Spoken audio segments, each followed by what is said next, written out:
New Crown boiler, stayed here till 4 in the morning.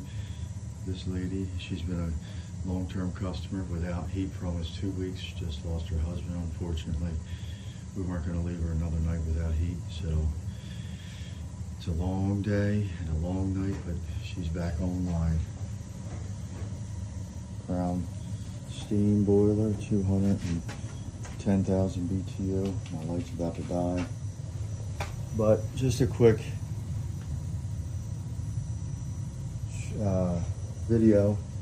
A little delirious. Still have to come back to do a couple some detail work, but at least she has heat tonight.